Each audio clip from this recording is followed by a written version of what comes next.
Eroticism is the brink of the abyss. I'm leaning out over deranged horror.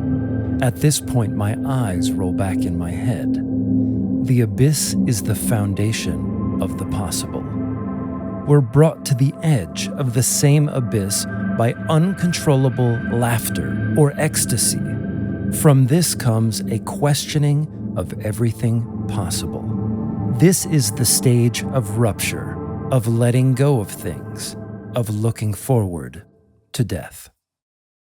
George Bataille's meditations on the dissolution of a world bound by the fetters of fascism, capitalism, and the labyrinth of modernity continue to resonate as we remain ensnared in a vortex of forces ultimately opposed to the liberation of forms of life. Bataille's sublime fusion of the beautiful with the grotesque, the ecstatic with the horrific, and his vision of a transformed world are just a few of the reasons that Acid Horizon and myself at LEPHT HAND and our collaborator Noah Trapolino, aka Penkeeper, have chosen to center our first independently published work around Bataille's ideas. This project, titled Acephalus, the erotic tarot of George Bataille, features original artwork by Noah and marks a new direction for us. This is no ordinary oracle. We designed this tarot deck as a kind of teaching tool, accompanied by a series of essays and writings from contributors associated with the podcast. Our foray into self-publishing has been made possible thanks to the encouragement of a vast network of supporters and followers.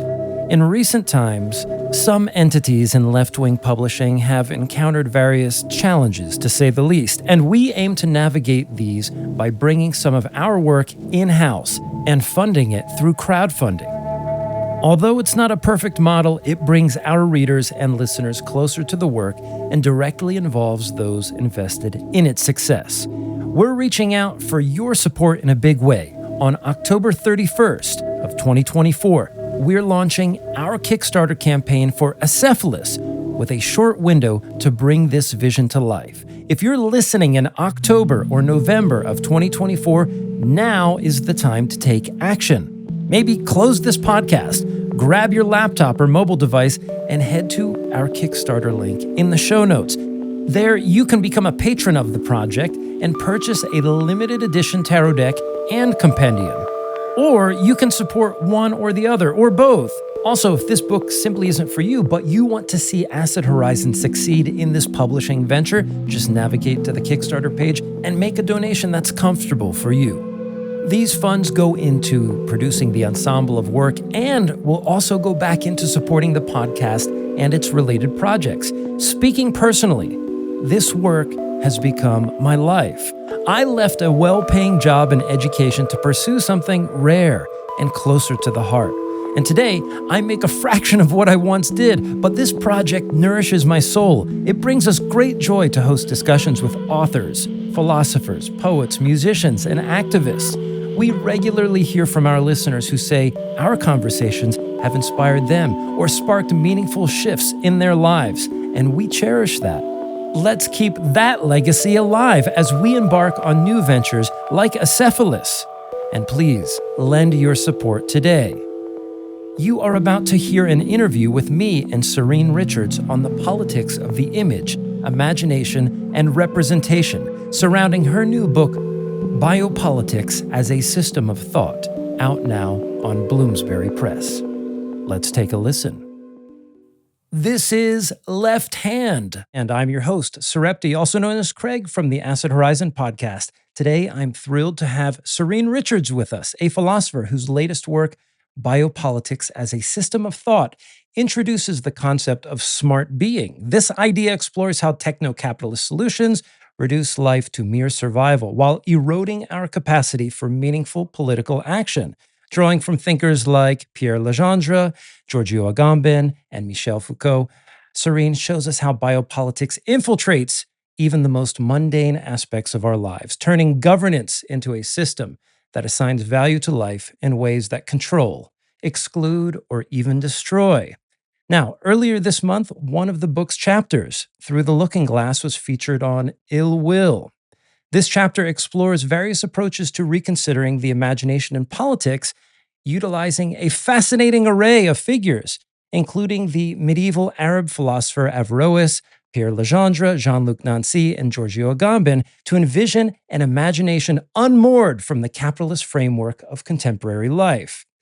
Serene also sees this as a way to reclaim imagination as a political force, proposing a destituent communism rooted in collective resistance.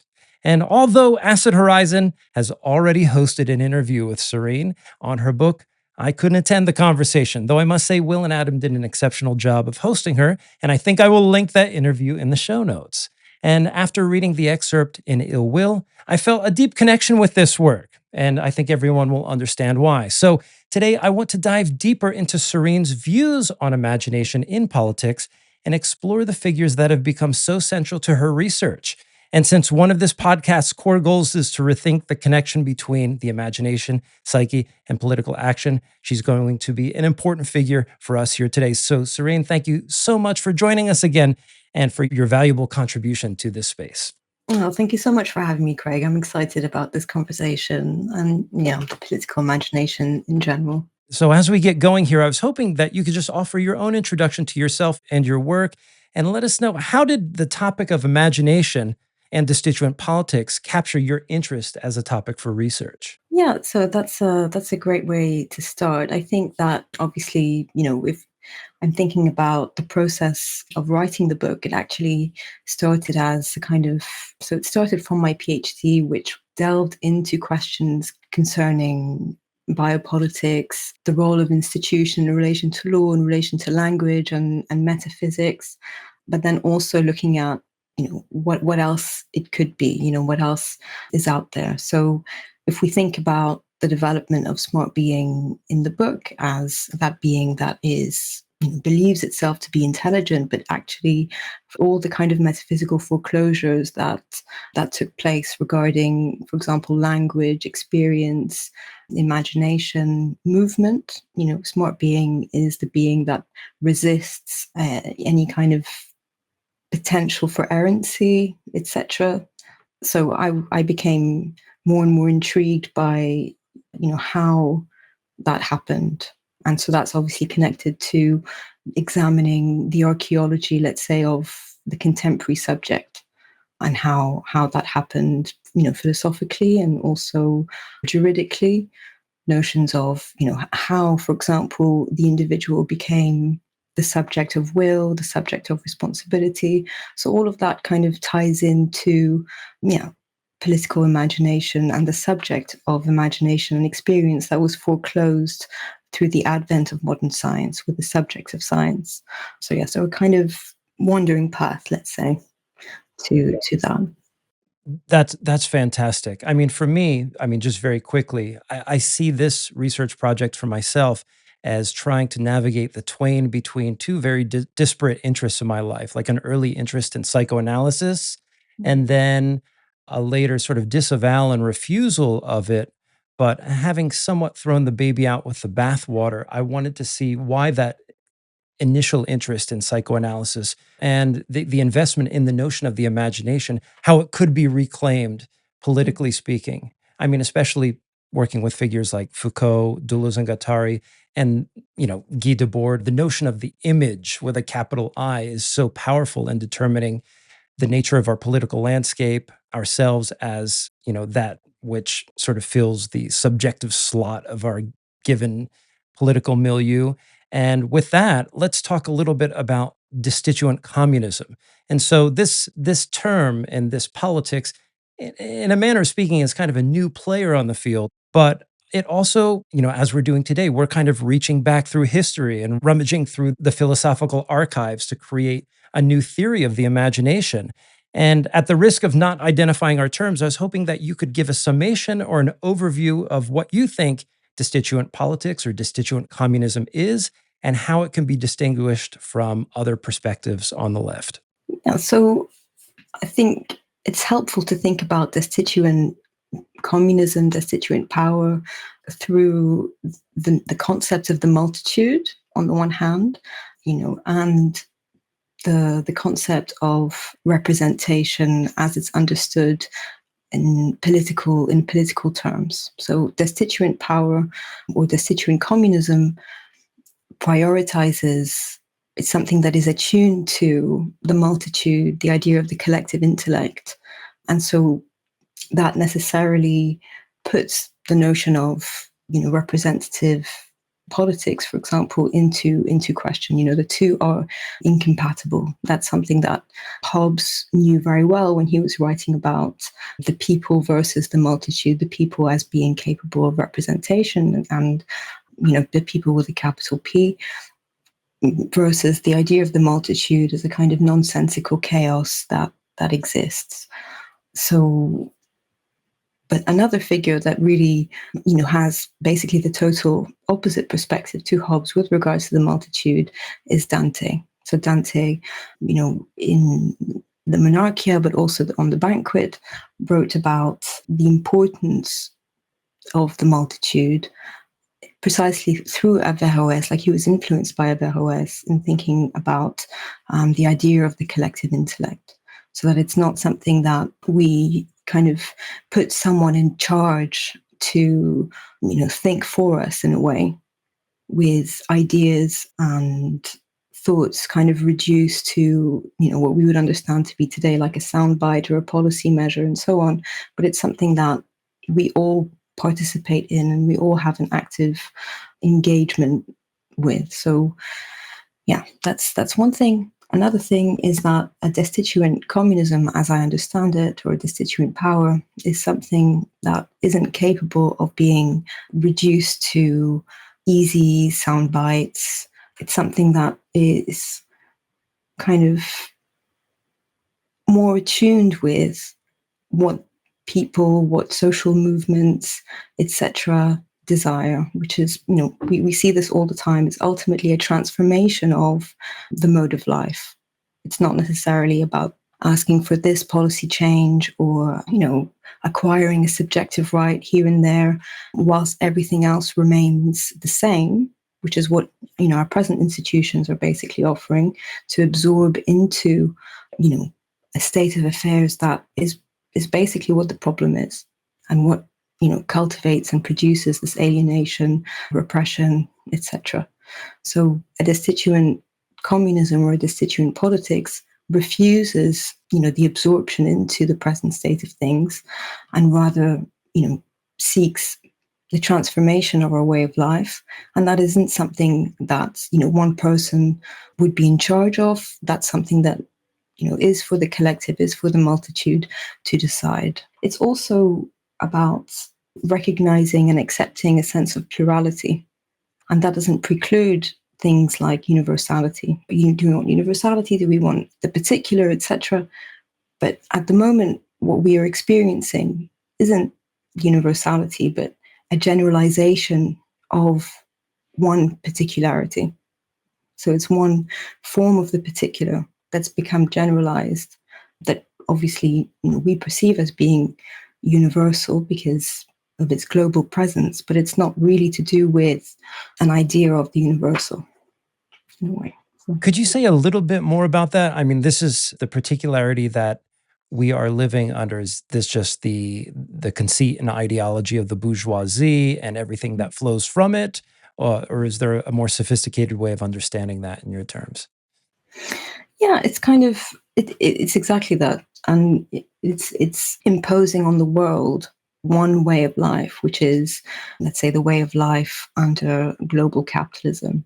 So that, that's something that Deleuze and Guattari spoke about in relation to, like the question of, okay, well, how come there's the possibility of having different cultures within this system? They say, well, this system, this generalization, let's say, of our way of life doesn't preclude cultural diversity of a certain level, but what it doesn't generalize is a certain way of life. So that, you can add axiomatics, to use their language, but at the end of the day, the fundamental principle, that we live under, for example, is the idea of the human being being a laboring animal. So the ethic of work, for example, that is a principle that's been generalized, but it's not. It has nothing to do with the human being as such. It's a kind of it's a general perspective that's been made into, you know, a general way of life. But it is a particular viewpoint. It's not something that is a truth in a broader sense. So I wouldn't call that a universal. I'm actually going to flash forward a bit to a kind of spicy question that I put at the end, but I think it's appropriate to bring it up now. We're going to talk about the reclamation of the imagination. But given what we've said about destituent communism so far, do you think that there is a distinction to be made about the reclamation of the imagination as you see it versus the raising of class consciousness as it has been traditionally or classically understood, or it's understood today? I mean, those two wouldn't necessarily be incompatible, I would say. I think that, for one or the other to happen, you would need elements of both, right? So whether it's the raising of class consciousness, that would require a degree of engagement with the imagination, understanding that, I think, we just need to look at what we're currently kind of living through, which is the expropriation of imagination. It's not something that or experience, where it's not something that we engage with. We go through certain things, but by and large, our kind of affects, tastes, sensations are kind of guided through pre-existing or prefabricated images that we then kind of try to respond to, but where we experience them as an assault of the senses, an assault of the imagination. And if not an assault, then it's a kind of generalized anesthetic in a way. So we become desensitized to a lot of the images that were kind of being shown. So yeah, I think the problem is how to reappropriate what's been expropriated, how to reclaim for ourselves the capacity, the space of potential where imagination can then take place. And and that's not easy nowadays. We experience this through the expropriation of language in the spectacle, understood essentially as the infiltration of principles from the market economy into our everyday interactions. On social media, we often see posts talking about, what do I owe this friend? I don't really need to speak with them anymore because I don't owe them anything. They've not given me this, so I'm not going to give them that. So it's a kind of, on many levels, we kind of experience just how far removed we are from thinking differently about our social relations, both with, between individuals, particularly, and, with regards to the imagination. So it's something that is for all of us to kind of perceive, to be able to think through something differently. There's a few things that come up for me when you put it that way. There's almost an analogy that we can draw from Marxism in a sense where when we think about the expropriation of our labor, in my best recollection, I believe Marx says that there's at least two times where we're in confrontation with the commodity. One is at the level of the expropriation of our labor, by selling our labor for a wage. But then also when we go to the market and we see those things on the shelves, there now we have to pay the price and the surplus to the capitalist in order to get those things back that we've created. In a similar vein, that's kind of what happens with the imagination too.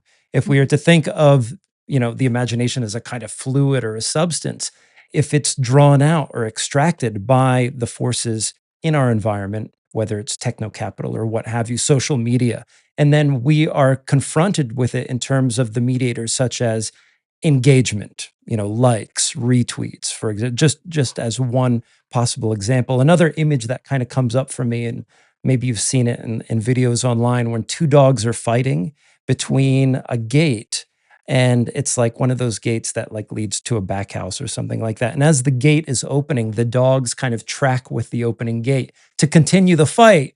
Whereas once the gate is gone, the conflict has evaporated as well. Mm. Part of that analogy is we could think of, technical apparatuses as being that which exacerbates those kinds of conflicts or introduces them where they may not have been at all. And the one statement that you make in Through the Looking Glass is that the spectacle expropriates our imagination and it returns as alien forces. And to me, that's a kind of interesting image as well. That the imagination that we confront in the world of things as they've been ossified or reified under the sort of umbrella of capitalist forces are these antagonistic alien forces. But you say that there's a way that we can begin to reclaim them. And so maybe we can start there. How is it that we can transform the imagination in the face of these images, ideas, beliefs, and structures that are already antagonistically pointed at us? That point about the imagination or illusions reappearing to us, it begins with the process of foreclosure. So with the imagination, being considered,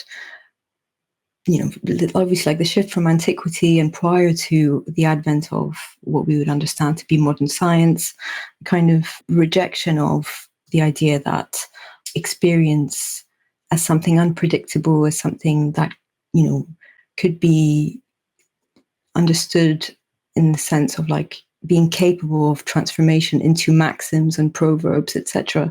All of that somehow being untrue, being unreliable, and that translates. It functions in parallel to, let's say, the governance of the passions of the individual. Anything that can lead the individual, the human being, to errancy, to a mistake, or anything that's basically unpredictable. So, but obviously that the foreclosure isn't something that doesn't erase that potential. That potential always exists, whether it's in relation to imagination, whether it's in relation to experience, language, or the human being's potential. It's what Foucault, in The Order of Things, called, the unconscious of thought. That everything that's been foreclosed and discarded, or somehow does reappear. Just because it's not formally there doesn't mean that it's gone. It's not something that, when we're thinking about, okay, well, how do we reclaim the imagination, or how do we reclaim the capacity for errancy? It's already there. It's something that it's for us to kind of to see and to recognize and to pursue. So in a way, to resist being that smart being that's kind of overly invested in the apparatuses of the present, whether that's technological apparatuses of that structure a certain way of life, etc. To kind of see that actually there are other ways to do things that are present in the here and now that we could do, and to kind of overcome collectively this feeling that we can't, or that there is no possibility. We are actually, a lot of effort goes into making us feel that there is no other way, that this is what the subject means, this is what dreams are to be interpreted, this is what science is, when actually that's just one lineage, that's just one way of conceptualizing the world, that's one way of organizing our social relations. But there are other ways, and the way of life that we take as given requires just as much belief and faith into as something else. I'd like to talk a little bit about the Arab philosophers that you're working with, particularly Averroes, and the concept of mundus imaginalis that you take from, is it Chiara Bottici? Did I pronounce that correctly? Chiara. Chiara, I apologize, Chiara, No, if no. you're listening. Yeah, so let's talk about the medieval Arab philosophers. Somebody like Averroes asserts that the imagination is not something that is centered in the brain, as we ordinarily might understand it. I've done a little bit of research on Ibn Arabi and the work of Henri Corbin, and there's this concept of the creative imagination, which well, at least in Corbin's reading of Ibn Arabi, that between the sensual world and our intuitions and between the sensate world and our bodies, there exists this kind of third entity of sorts, which is this creative or this active imagination.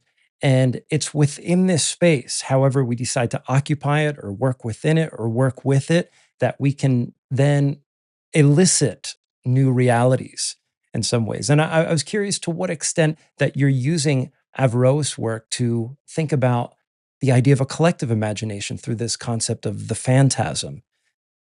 Yeah, I find Averroes's work really, really interesting. The idea of a phantasm, really kind of intriguing. I think, for Averroes, the key point was that, we all have our own kind of individual intelligence. We think about various different things, and, we're capable of, in any kind of intelligence, but the material intellect is something that's collective, and so that's kind of taken out of, let's say, our own individual power. So in a sense, it's the complete opposite of the ego cogito of Descartes. It's a completely different way of relating to the world, and so it kind of invites a collective cogitation, a collective engagement with our, the phantasm, in order to then, kind of encourage our way of life. But it's also something that kind of makes sense in relation to a way of life. So it's not something that is disconnected from any kind of social milieu or anything like that. And that was, that's something that was fascinating for Dante. And that's why he, when he wrote the Banquet of the Multitude, also known as the Banquet of Images, the point was to say to intellectuals at the time, look, it makes no sense for you to be passing decrees on how people should be living, on what the right society is, if you're just going to be sitting in, your office somewhere and then not really paying attention to the world outside. And so he says that. So he, I'm writing this for the multitude, and it's not anything to do with people who only study or only teach for fame or monetary gain, but this is something that is a collective exercise for all of us to kind of partake in. And the idea of having this separate material intellect is something that was hugely controversial at the time, and it's something, that precipitated, let's say, the expulsion of Averroes' thought in the early 13th century from the University of Paris. And it's what St. Thomas Aquinas was also critical of, precisely because, if you had this idea of a separate material intellect that was outside of the individual, that was a collective potential, then how would you go about something like culpability? How would someone become culpable if their, let's say, will wasn't really their own, or it was part of the collective? So for me, I find that really fascinating in thinking through Averroes and that kind of question, particularly, my own interests in the institution, punishment, incarceration, etc. These questions that we take for granted, things like, individual responsibility, key foundational, let's say, perspectives to the broader social setup.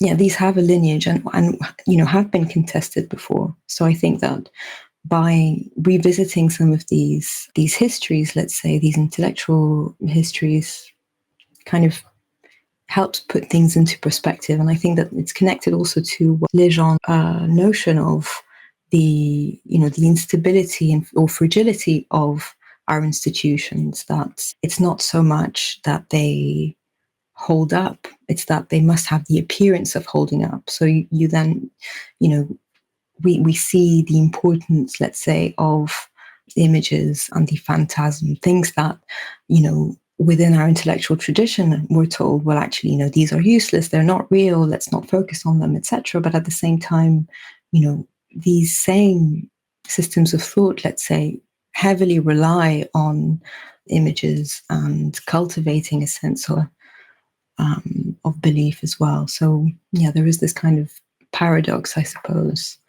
Yeah, I think at a very basic level, I mean, just at the level of the commodity, for example, the commodity itself is practically like a metaphysical entity that gets a new content every time. I mean, think of the concept of a bestseller, for example. That could be any given book in any given year, and it kind of slots into that. And even the notion of a bestseller is something being of a high value that demands that you pay your hard-earned money for it is something that enters into our collective unconscious as something to be, valuable for purchase, valuable for consumption. I also think the idea of a collective phantasm is interesting. Somebody that I've been working with recently is Pierre and his reading of Nietzsche, and he uses the concept of a phantasm.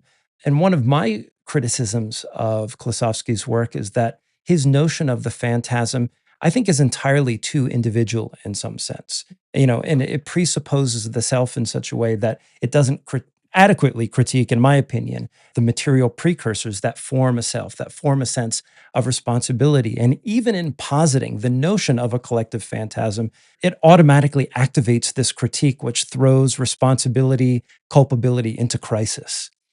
And this is actually something that people working within the post-Jungian archetypal psychology tradition have already been working with in some ways. This idea of, getting out of the seat of the analysand and the analyst and trying to use things like active imagination in spaces where people are working, on collective artistic projects or in kinds of conversations where things can be enunciated in a sort of aesthetic way that in certain controlled kinds of like almost theatrical conversations, I guess you would say, or active imagination sessions that involve multiple people in order to enunciate these other sort of latent desires that are suppressed beneath in the substrate that exists in our capitalist milieu.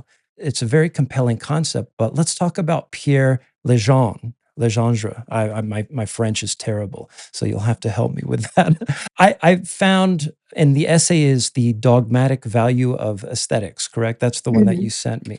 Tell me about his work. He's a Freudian, but he's a very unconventional Freudian in some ways. And so, what is he attempting to do in that particular piece, and how does he diverge maybe from the tradition of Freudians? Yeah, so Pierre Legendre was a kind of, let's say, quirky character. So he is a jurist, but also a psychoanalyst. So he's influenced by Freud, by Lacan, and so on. And so his project is kind of like carrying out, a psychoanalysis, let's say, of law. So from Roman law up to the contemporary. So he writes about the how we became juridical persons, for example, the idea of the institution, images, emblems, and basically everything that we kind of take for granted in Western societies, let's say. He kind of calls into question, and he interrogates. He says, well, how did it become, how did the speaking subject become the speaking subject, in a juridical sense, etc. And so this text brings together his expertise, let's say, on the study of images, situates them in the context of what he calls our contemporary dogmatics. So dogmatics in the sense of, what kind of presupposed truths do we assume in relation to law, for example, because he thinks a lot through law, but we could also ask the question with regards to politics, etc. And so so he has that relationship between the importance of images and emblems throughout history in constructing and supposing truth, and how our societies or our mode of life kind of relies on these fabricated images. Yeah, so kind of tying all that together. And it seems that he believes that, for example, when we walk into the street, a school, a prison, we see all manner of symbols and signs that are then cathected with a kind of imaginal energy that seems to ossify and lock in certain beliefs, values, and so forth. But there is the potential to break this, and I'm going to put a link to that particular essay in the show notes. But also another figure that you bring up is Jean-Luc Nancy in this essay Before the Abyss, which I thought was utterly fascinating. In some ways, it kind of evokes a Nietzschean meditation, but I think it attempts to go a little bit beyond Nietzsche. The way that I read Before the Abyss is that, we have the death of God, and now we have the shambling remnants of modernity trying to fill in the space of that abyss, and doing so in a way that's continues to fail again. There's my cat. In a way that continues to fail again and again. And my takeaway from that reading is we would do best to learn to live in such a way that we live with that ungrounding, that image of the abyss within ourselves in a way that doesn't attempt to fill it again. And one of the upshots of modernity, if we want to call it that, is that there is this permanent sense of an ungrounding or an unmooring from metaphysics. And the way that I see it, at least in your reading of Destituent Communism, that this is a kind of essential metaphysical move that we make. How do we live in a world where we know that the kind of grounding that was presupposed prior to the opening of the abyss is now impossible again?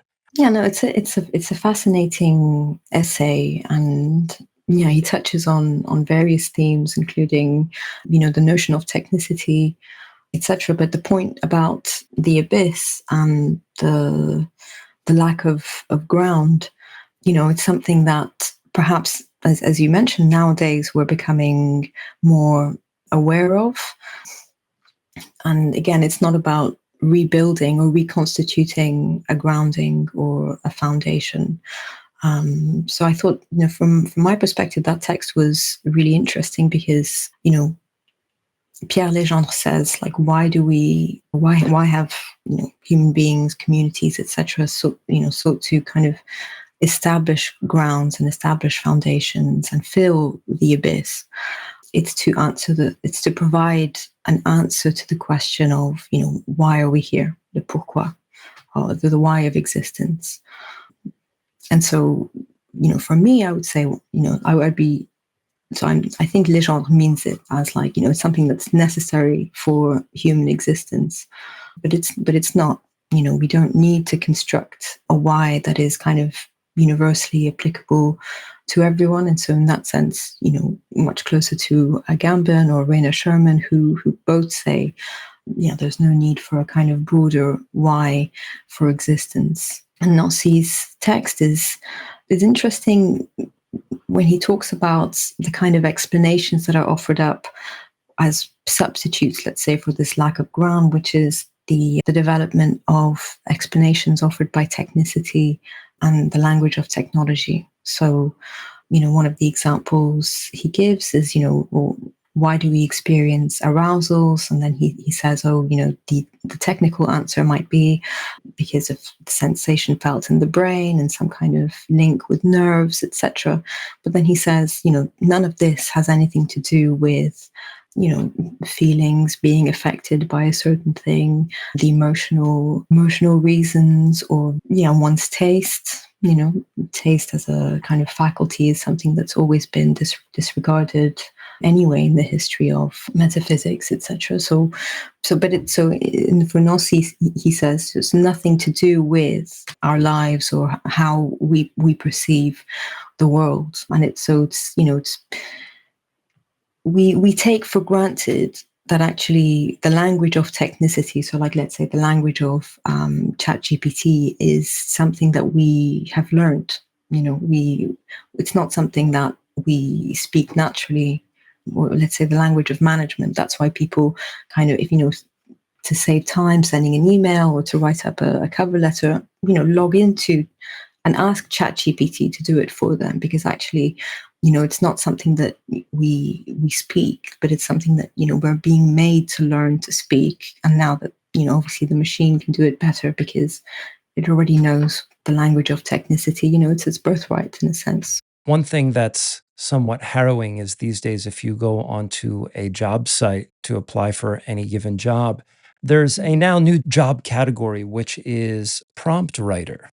And so there's this new level that's been inserted between us as flesh and blood human beings and things like data entry or technical writing or so forth, is that we know that the machine can do it. You just have to be good enough to create the right kinds of prompts to produce from the machine the output that is desired. But just going back to the point about Nancy and technicity too, in a world dominated by the likes of Elon Musk and them trying to stoke this compulsion for us to, for example, go to other planets, find new places to colonize, or to dive deeper within our neurology to, conduct some sort of biohacking Neuralink and all those sorts of farces that they want us to indulge in.